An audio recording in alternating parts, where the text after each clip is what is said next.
Technology comes out of desire. I mean, I've never seen technology as something that's been inflicted on us.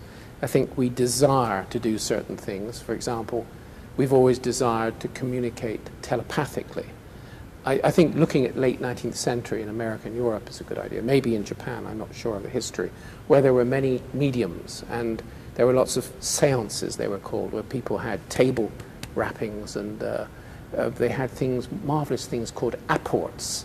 An apport was, the way it worked was you had a little box on the wall with a curtain that you closed it off, and then everyone would sit around in this seance, and then a form would materialize in the box. So if you put wet plaster in the box, you would get the imprint of a child's hand, or a feather would appear, or something which was supposed to have been transported from another realm.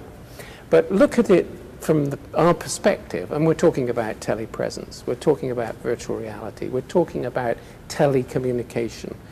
All these things which through technology we are realizing were talked in, and if you look further back to the shaman of the ancient culture, and if you look in Brazil now, for example, to the shaman also transports, telepresence, is involved in a virtual reality. I think it's not a foolish relationship connection to make. I think that it's all an expression of desire, just as I think at the moment, for example, what happens on the screen, what happens in silicon with artificial life, will find its output in 10, 15, 20 years in what I call moist reality. It will integrate with the wet reality we call nature. So, I think in 15, 20 years' time, we'll be dealing with genetic material forms. I think there will be a rematerialization of art out of this important phase of the dematerialization of art. But it will be a rematerialization into a moist reality where we are growing forms, where we are growing architecture.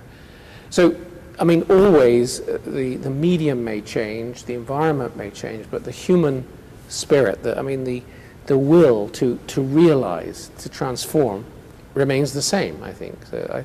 So when you say, let's look at this overview of the 20th century, I think what happens in the digital arts, its provenance may certainly not lie in any media, electronic media. It may well lie, and does lie, I think, in those kinds of approaches to the realization of meaning and form that were inherent in Duchamp, in Marinetti, and so forth. That's the way I see it. And I think within that, the most extreme, perhaps, example would be found in Jackson Pollock.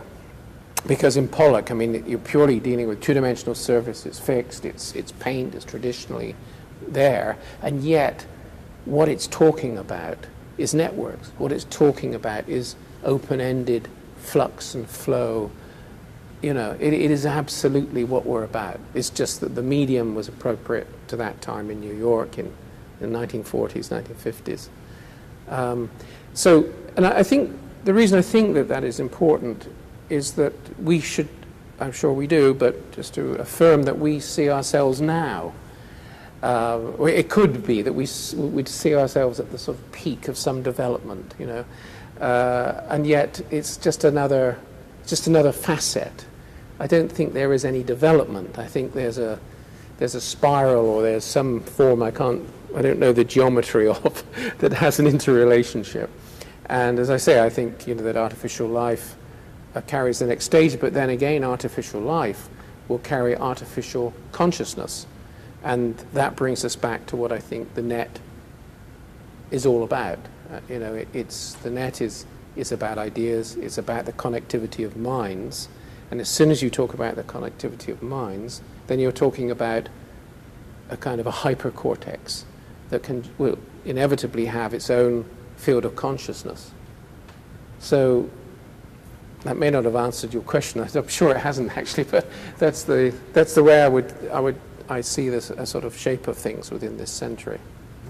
I think that one of the jobs of artists will be to constantly find how they can disrupt,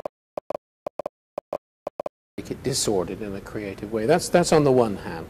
But I'm optimistic in the other sense that we're looking at really a very radical form of art emerging, which has to do with agents which have images, and where the artist becomes much more of almost a conservator than an initiator. The artist learns a kind of I think it's a more meditative state, or a way of sort of looking, entering into the net, seeing what's going on and saying, this could be cultivated, this could be developed, this could be encouraged, in the way that one might look at developments of forms in some biological model. I'm not quite sure what it means any more than I was really quite sure what it meant when one early on in the 60s talked about the viewer actually making the art, which has become clear. But I do think that there is a shift taking place, and that to talk about a kind of a field of consciousness arising out of the net is not just hyperbole. I mean, and as such, I think it will be the field within an entirely new form of art might appear, and the role of the artist will change.